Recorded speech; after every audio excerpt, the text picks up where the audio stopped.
तक 6 आरोपी को गिरफ्तार किया जा चुका है। पुलिस के अनुसार गिरोह अभ्यर्थियों से नौकरी दिलाने का झांसा देकर 6 लाख रुपए की मांग करता था और इसके लिए एडमिट कार्ड, मूल शैक्षणिक प्रमाण पत्र और ब्लैंक चेक भी जमा कराए जाते थे। सूचना के आधार पर शिवपुरी वार्ड संख्या 34 स्थित एक किराए के मकान में छापेमारी की गई, जहां से 2 आरोपी को गिरफ्तार कर अभ्यर्थियों के दस्तावेज, ब्लैंक चेक और 5 मोबाइल फोन बरामद किए गए। मोबाइल की जांच में व्हाट्सएप चैट, एडमिट कार्ड और परीक्षा से जुड़े संदिग्ध संदेश मिले हैं। पूछताछ में मुख्य आरोपी ने साल 2020 में इस नेटवर्क के जरिए ठगी करने की बात स्वीकार की है। जांच में गिरोह का नेटवर्क सहरसा समेत कई जिलों तक फैले होने की जानकारी मिली है। पुलिस ने बरियाही से एक आरोपी को गिरफ्तार किया, जबकि पटना और किशनगंज में भी कार्रवाई करते हुए संदिग्ध अभ्यर्थियों को हिरासत में लिया गया है। इस मामले में 12 नामजद और अन्य अज्ञात लोगों के खिलाफ एफआईआर दर्ज हुई है। बीएनएस यानी बिहार लोक परीक्षा अनुचित साधन निवारण अधिनियम 2024 के तहत प्राथमिकी दर्ज कर पुलिस पूरे नेटवर्क की गहनता से जांच में जुटी हुई है। यहाँ एक व्यक्ति है जिसका नाम है चंदन कुमार। उसके घर पर हम लोगों ने छापामारी किया। वहाँ 2 चंदन कुमार मिले। इन दोनों के द्वारा जो है परीक्षा सेटिंग करने का सबूत मिला। उनके पास परीक्षार्थियों का प्रमाण पत्र, चेक बुक, पासबुक वगैरह जो था गिरवी रखा गया था।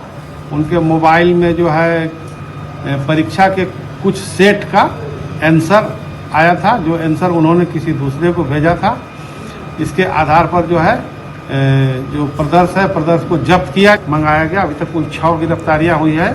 ये 10 मोबाइल और कागजात वगैरह जो है ब्लैंक चेक जब्त किया गया है।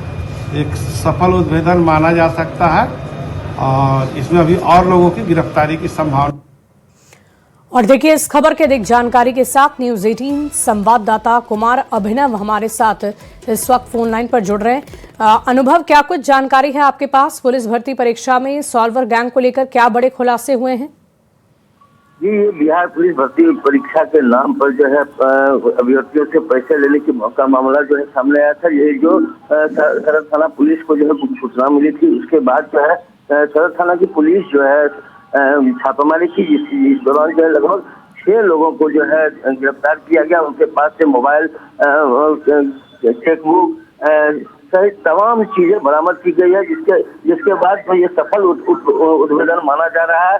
और अभी भी पुलिस जो है इस पे कार्रवाई कर रही है और इस पूरे नेटवर्क को खंगालने में जुटी हुई है। जी चलिए, देखने वाली बात होगी कि इस मामले में आगे कैसे कार्रवाई की जाती है, जांच पड़ताल की जाती है।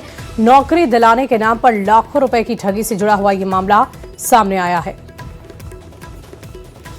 इस बीच फैजल खान के मामले में आज अहम सुनवाई होगी। गिरफ्तारी पर रोक मामले में सुनवाई होगी। दोनों गार्ड की जमानत याचिका पर सुनवाई की जाएगी। आज दोनों की फाइनल हियरिंग होगी। अपडेटेड केस डायरी बढ़ा सकती है मुश्किलें। हथियार वेरिफिकेशन के दौरान भी सवाल उठे थे और हो सकता है कि कुछ मुश्किलें फैजल खान उर्फ खान सर की बढ़ जाए। लेकिन इन सब के बीच देखने वाली बात होगी कि आज कोर्ट में क्या कुछ सुनवाई होती है। आज 30 तारीख है और आज तक ही उनके अंतरिम गिरफ्तारी पर रोक लगाई गई थी, लेकिन अब आगे कोर्ट के निर्णय के आधार पर एक्शन लिया जाएगा। और देखिए, बिहार के मुख्यमंत्री सम्राट चौधरी की आज अहम बैठक है। स्पेशल ब्रांच के अधिकारियों के साथ एक बैठक है। स्पेशल ब्रांच के कामकाज की समीक्षा की जाएगी। कानून और सुरक्षा व्यवस्था की समीक्षा होगी। बिहार के डीजीपी विनय कुमार भी मौके पर मौजूद रहेंगे। बिहार के मुख्यमंत्री अधिकारियों से खुफिया तंत्र की कार्यप्रणाली पर फीडबैक लेंगे और आवश्यक दिशा निर्देश दे सकते हैं। राज्य में सुरक्षा चुनौती, संवेदनशील मामले और इंटेलिजेंस नेटवर्क को भी प्रभावी बनाने पर चर्चा होने की संभावना है। तो सीएम सम्राट चौधरी आज एक बैठक करने जा रहे हैं। बहुत ही महत्वपूर्ण बैठक इसे माना जा रहा है। कई अधिकारी मौके पर मौजूद होंगे और सीएम सम्राट चौधरी की इस अहम बैठक को लेकर तैयारियां भी की जा चुकी है। आपको बता दें कि सुरक्षा के लिहाज से स्पेशल ब्रांच के साथ सीएम की ये बैठक है और इस बैठक में कुछ महत्वपूर्ण फैसले लिए जा सकते हैं। स्पेशल ब्रांच के कामकाज की समीक्षा की जा सकती है और उसके बाद कुछ दिशा निर्देश बिहार के सीएम सम्राट चौधरी की तरफ से दिए जा सकते हैं। और इस बीच पटना से एक और बड़ी खबर का रुख कर लेते हैं। पटना रेलवे स्टेशन पर बड़ी कार्रवाई की गई है। वांटेड संजय सिंह गिरफ्तार हो गया है। पांडव गिरोह का सरगना है संजय सिंह। संजय सिंह की पत्नी ने वीडियो जारी किया है। ट्रेन से पति की गिरफ्तारी का दावा किया। पति के साथ कुछ अनहोनी ना हो, ये उनकी पत्नी का कहना है। इस वक्त की बड़ी खबर आपको बता रहे हैं पटना से, जहां रेलवे स्टेशन पर बड़ी कार्रवाई की गई।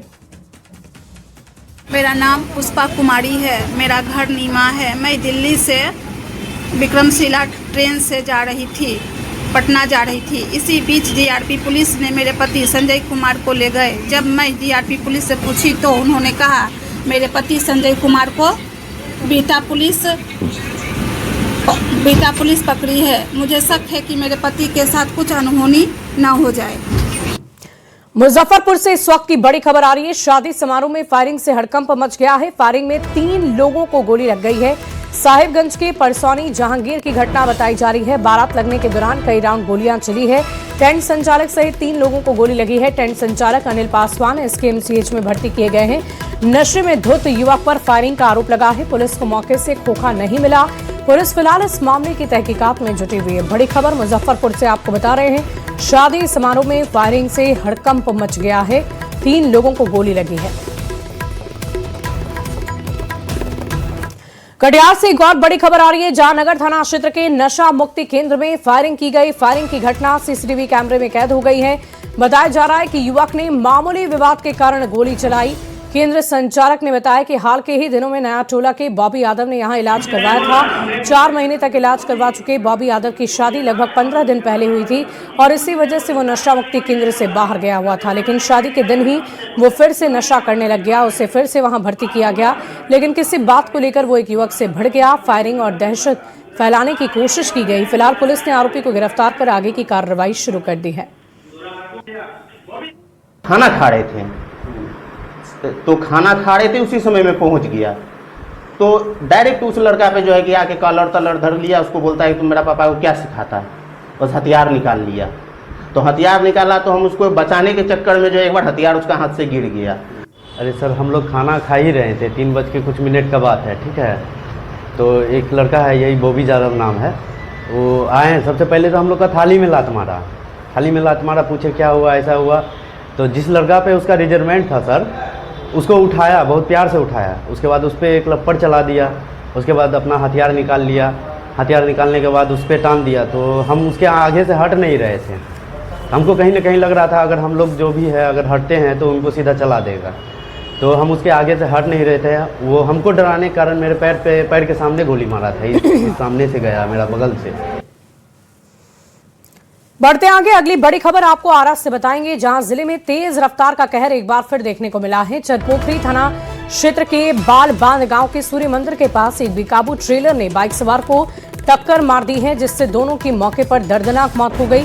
घटना के बाद स्थानीय लोगों में भारी आक्रोश देखा गया है। गुस्साए लोगों ने हंगामा करते हुए ट्रेलर में तोड़फोड़ की और पुलिस पर भारी पथराव किया। पुलिस जीप के शीशे टूट गए। लोगों का आरोप है कि नो एंट्री के बावजूद इस रास्ते से भारी वाहनों का परिचालन हो रहा है। इस मौके पर पुलिस पहुंचकर स्थिति को नियंत्रित करने में जुटी है।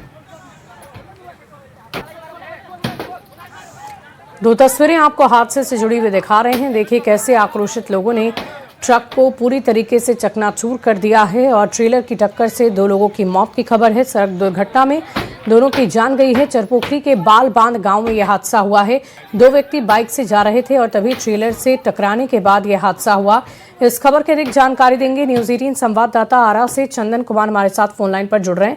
चंदन, क्या कुछ जानकारी है अभी? क्या लोगों का आक्रोश, लोगों का गुस्सा शांत हो चुका है? पुलिसकर्मियों की तरफ से क्या एक्शन लिया गया?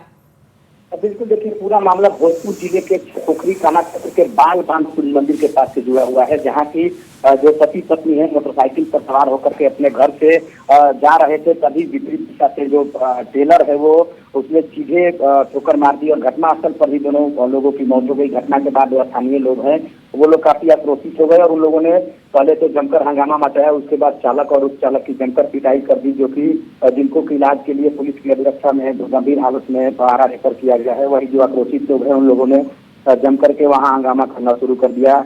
पुलिस की गाड़ियों में तोड़फोड़ मचाया, ट्रेलर के पीछे तोड़ डाले और उन लोगों ने पुलिस पर भी पथराव किया है। हालांकि स्थिति अभी भी तनावपूर्ण है। कई थानों की पुलिस वहां मौजूद है। लोगों ने जो आरा सासाराम मुख्य हाईवे है उसको गढ़ानी चौक के समीप जांच कर दिया है। हालांकि पुलिस वहां मौजूद है, लोगों को समझाने बुझाने का काम जारी है, लेकिन लोग सीधे तौर पर काफी आक्रोशित हैं। उनका कहना है कि जिस तरह से ये जो सड़क है वो नो एंट्री जोन में आखिर कैसे गाड़ियां जो है बड़ी बड़ी आ रही है, उसको लेकर के लोग काफी गुस्से में हैं। जी चलिए, देखने वाली बात होगी चंदन, आगे कैसे कार्रवाई की जाती है और क्या जो मांग इनकी तरफ से की जा रही है उसे पूरा किया जाता है या नहीं। बहुत बहुत शुक्रिया आपका हमारे साथ जुड़ने के लिए।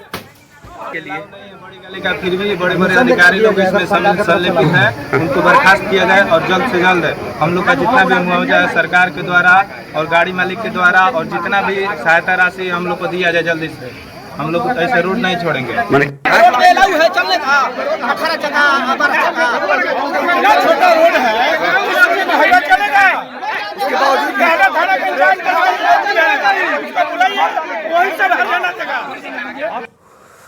बढ़ते आगे बड़ी खबर सीतामढ़ी से आ रही है, जहां थाना हाजत से एक अपराधी मौके से फरार हो गया है, जिसके बाद पुलिस महकमे में हड़कंप मचा हुआ है। घटना परिहार थाना हाजत की बताई जा रही है, जहां पुलिस जिले के मोस्ट वांटेड अपराधी प्रभु भगत को गिरफ्तार किया गया। उस पर हत्या, लूट और रंगदारी जैसे 10 से अधिक संगीन मामले दर्ज थे, लेकिन ये कुख्यात हाजत का रोशनदान तोड़कर पुलिस को चकमा देकर मौके से फरार हो गया। इस घटना को एसपी अमित रंजन ने गंभीरतापूर्वक लिया है। लापरवाही के आरोप में 3 चौकीदार को निलंबित कर दिया गया है। साथ ही फरार अपराधी की सूचना देने वालों को 25,000 रुपए का इनाम घोषित किया गया है। वहीं फरार अपराधी की गिरफ्तारी के लिए एसआईटी की टीम का गठन हुआ और थानाध्यक्ष की भूमिका की जांच लगातार जारी है।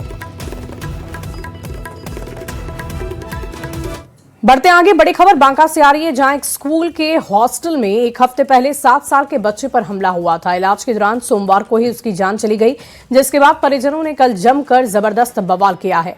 इंसाफ की मांग को लेकर दिन भर हंगामा होता रह गया। शाम को लोगों ने सड़क पर आगजनी कर प्रदर्शन किया। बांका कटोरिया मार्ग को घंटों जाम रखा। इस दौरान लोगों ने पुलिस सहित कई निजी गाड़ियों में भी तोड़फोड़ की। काफी समझाने बुझाने के बाद परिजन इस मामले पर शांत हुए। पुलिस ने 15 दिन के भीतर बाकी आरोपियों की गिरफ्तारी का भरोसा दिलाया है।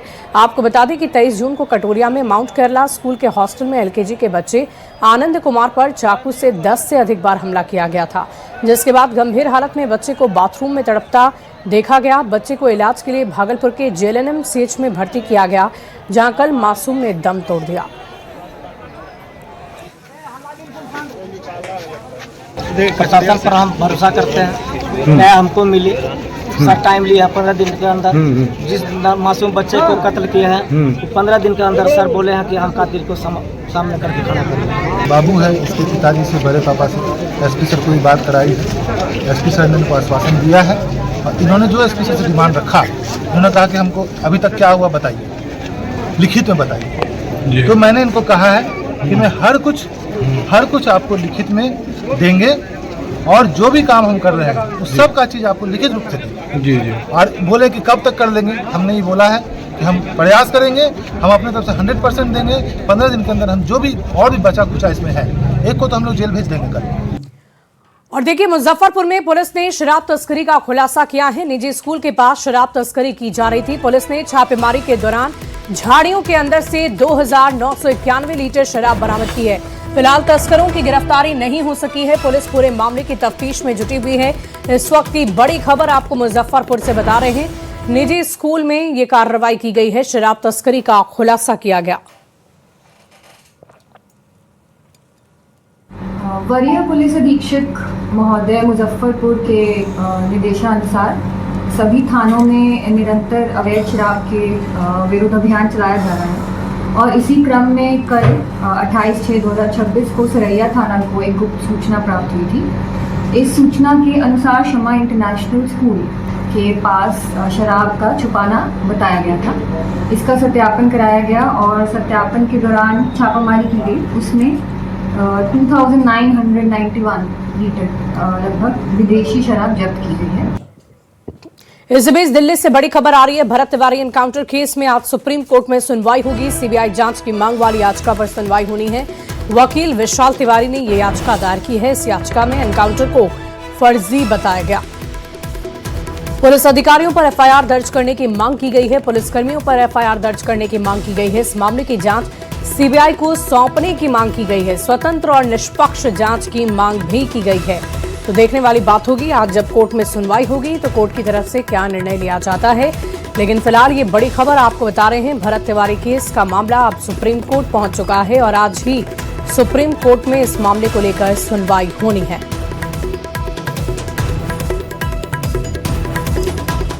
और देखिए, भरत एनकाउंटर केस में तमाम तरह के सवाल जारी हैं। भरत की मां ने सवाल ये उठाया कि अब तक आरोपी पुलिस वालों की गिरफ्तारी क्यों नहीं हुई। तो सवाल ये भी है कि आरोपी पुलिस वालों की बिना गिरफ्तारी जांच कैसे चल रही है। इस स्पेशल रिपोर्ट को देखिए। भरत एनकाउंटर केस में सवाल ही सवाल। आरोपी पुलिस वालों की गिरफ्तारी कब, बिना गिरफ्तारी कैसे चल रही है जांच।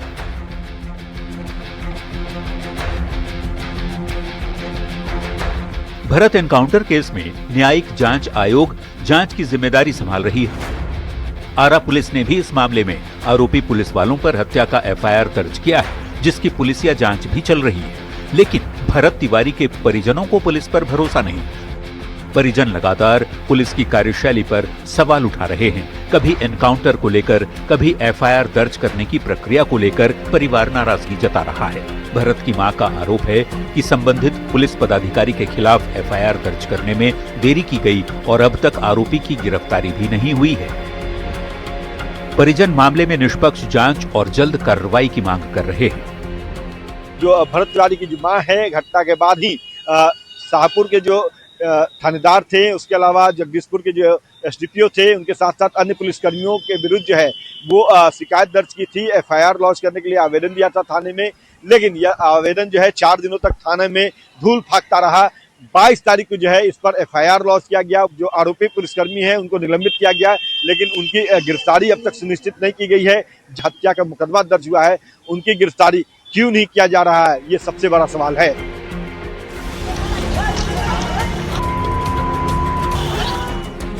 भरत तिवारी एनकाउंटर केस में 18 जून को मृतक की मां ने एसडीपीओ और शाहपुर के तत्कालीन एसएचओ के साथ अन्य पुलिसकर्मियों के खिलाफ हत्या का मुकदमा दर्ज करने के लिए आवेदन थाने में दिया।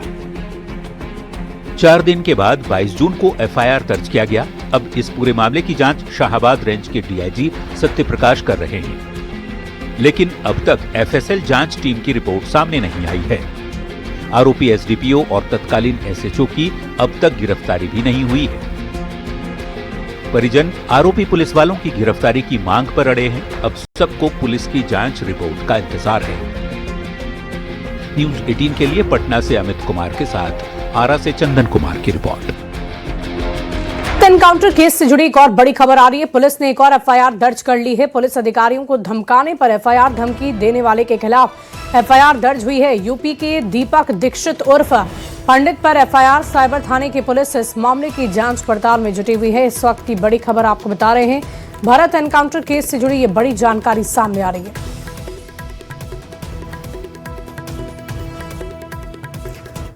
बढ़ते आगे और अब बात करते हैं बिहार के मौसम की खराब स्थिति को लेकर। मानसून की खराब स्थिति को लेकर बैठक है।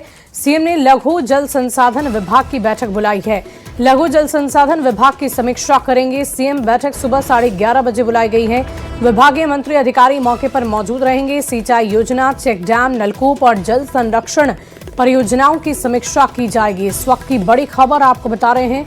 मानसून की खराब स्थिति को लेकर बैठक चल रही है। इस वक्त की बड़ी खबर आपको बता दें, सीएम सम्राट चौधरी ने अहम बैठक बुलाई है। मंत्री और अधिकारी मौके पर मौजूद रहेंगे और इस बैठक में आगे की रणनीति तय की जाएगी कि कैसे आगे इस बदलते मौसम के मिजाज में एक्शन लेना है। खराब मौसम के मद्देनजर जो नुकसान हुआ है उसकी भरपाई कैसे होगी। और अब बात बिहार के मौसम के मिजाज की। बिहार में मौसम विभाग ने अगले 2 से 3 दिन तक 22 जिलों में मानसून के सक्रिय रहने की संभावना जताई है। मौसम विभाग की माने तो कई इलाकों में बारिश होने से लोगों को गर्मी से राहत मिल सकती है। वहीं बक्सर, सासाराम, कैमूर समेत कुछ जिलों में भीषण गर्मी को लेकर अलर्ट जारी किया गया है। मौसम विभाग ने पटना सहित कई जिलों में बारिश और तापमान में गिरावट की संभावना भी जताई है। बिहार में मौसम की बेरुखी लगातार देखने को मिल रही है। लगातार चिलचिलाती धूप और उमस भरी गर्मी जो है वो लोगों को जीना मुहाल कर रखी है। आज भी मौसम की तल्खी जो है वो देखने को मिलेगी। मौसम विभाग के जो जानकार हैं वो बता रहे हैं कि पटना समेत बिहार के 14 जिलों में लू की चेतावनी जो है वो जारी की गई है। और बताते ये चलें कि सीमांचल के सभी जिलों में भारी बारिश और दक्षिणी पश्चिमी और दक्षिणी मध्य बिहार के 14 जिलों में लू की चेतावनी जारी की गई है। पटना में 24 घंटे के अंदर जो है बारिश और लू दोनों ही परिस्थिति बनी रही। और बताते ये चले कि जो आज पछुआ के प्रभाव से अधिकतम तापमान जो है वो 5.3 डिग्री जो है वो ऊपर चला गया है, जिससे हीट वेव की स्थिति बनी हुई है। और जो जानकार हैं मौसम विभाग के वो बता ये रहे हैं कि पटना समेत जो 14 जिले हैं वहाँ पे उमस भरी गर्मी जो है, तल्ख जो धूप है उसका प्रकोप देखने को मिलेगा और हीट वेव जो है वो भी देखने को मिलेगी। बताते ये चलें कि 28 जून से बारिश की गतिविधियों में बढ़ोतरी के जो संभावना है वो देखने को मिल सकती है। गोपालगंज में भी मौसम ने करवट बदल ली है। सुबह से जिले के कई इलाकों में रुक रुक कर बारिश हो रही है, जिससे मौसम काफी सुहाना हो गया है। खेतों में हरियाली लौटने लग गई है और बारिश से धान, मक्का और गन्ने की फसलों को और भी फायदा मिलने की उम्मीद है। मौसम विभाग ने आज बारिश का अलर्ट जारी किया है और किसानों से खेत में ना जाने की अपील की है। गोपालगंज में हुए मूसलाधार बारिश ने जहां लोगों को उमस भरी गर्मी से राहत दी है, तो वहीं दूसरी तरफ खेतों में हरियाली लौट आई है। गोपालगंज के ये सदर प्रखंड के जादवपुर की तस्वीर है, जहां पर बारिश के बाद गन्ने की खेत में हरियाली लौट आई है। किसान खुश नजर आ रहे हैं क्योंकि लगातार बारिश हो रही है और इस बारिश की वजह से किसानों की जो फसल है उन फसलों में हरियाली लौट आई है। क्योंकि सिंचाई के लिए किसान लगातार परेशान थे, गन्ने की जो फसल थी वो पीले हो चुके थे। इसके अलावा धान का बिचड़ा भी लगातार सूख रहा था और ऐसे में धान की बुआई और बिचड़ा को बचाने के लिए किसान अच्छी बारिश का इंतजार कर रहे थे। आज बारिश हुई है और बारिश के बाद खेतों में फिर से नमी लौट आई है और जो गन्ने की फसल है उसमें हरियाली लौट आई है। ऐसे में किसानों के लिए ये बारिश काफ़ी फायदेमंद साबित हो रही है। दूसरी तरफ मौसम विभाग ने आज भारी बारिश के साथ साथ वज्रपात को लेकर अलर्ट जारी किया है और लोगों से अपील किया गया है कि इस बारिश के दौरान वज्रपात हो तब किसान खेतों की ओर न निकले। सतर्कता और सावधानी के साथ ही लोगों से घरों से बाहर निकलने के लिए अपील किया गया है। गोविंद कुमार, न्यूज़ 18 गोपालगंज। बढ़ते आगे खबर बेतिया से आ रही है, जहां लगातार बारिश की वजह से गंडक नदी का जलस्तर बहुत तेजी से बढ़ रहा है। संभावित खतरे को देखते हुए जिला प्रशासन ने गंडक बोट सफारी सेवा को अगले आदेश तक रोक दिया है। साथ ही नदी में किसी भी तरह के नौका विहार पर रोक लगा दी गई है। प्रशासन ने लोगों से नदी किनारे न जाने की अपील की है। हुई बारिश के बाद गंडक नदी का जलस्तर बढ़ने लगा है और गंडक नदी के बढ़ते जलस्तर के बाद गंडक बोट सफारी सेवा को पूरी तरह बंद कर दिया गया है और वाल्मीकि नगर जो सैलानी पहुंचते हैं और गंडक नदी की धारा के बीच जो वो बोट सफारी का मजा लेते हैं उसे फिलहाल रोक दिया गया है और इसे अगले आदेश तक बंद किया गया। चूँकि गंडक नदी जो बिल्कुल शांत हो गई थी, अब धीरे धीरे उसके धारा में बढ़ोतरी हो रही है और गंडक नदी के जलस्तर में जिस तरह से बढ़ोतरी शुरू हुई है उसके बाद वन विभाग ने इस बोट सफारी सेवा को बंद करने का आदेश जारी कर दिया गया है और फिलहाल गंडक नदी में किसी भी तरह के नावों के परिचालन पर भी पाबंदी लगा दी गई है। तो कहाँ कल तक जो लगातार गुलजार रहने वाला जो बोट सफारी स्थल है वहाँ वीरानगी छाई है और जो गंडक नदी की धारा में जो बोट सफारी के माध्यम से जो नज़दीक से जो घूमने की सैलानी कोशिश करते हैं उन्हें अब इंतज़ार करना पड़ेगा। और फिलहाल जल संसाधन विभाग के टीम को भी अलर्ट किया गया है, चूँकि गंडक नदी का जलस्तर अब धीरे धीरे बढ़ रहा है और बढ़ते जलस्तर के बाद बोट सफारी के साथ ही गंडक नदी के धारा के बीच किसी भी तरह के नाव के परिचालन पर भी फिलहाल पाबंदी लगा दी गई है। मुन्ना राज, न्यूज़ 18 वाल्मीकि नगर। और फिलहाल इस बुलेटिन में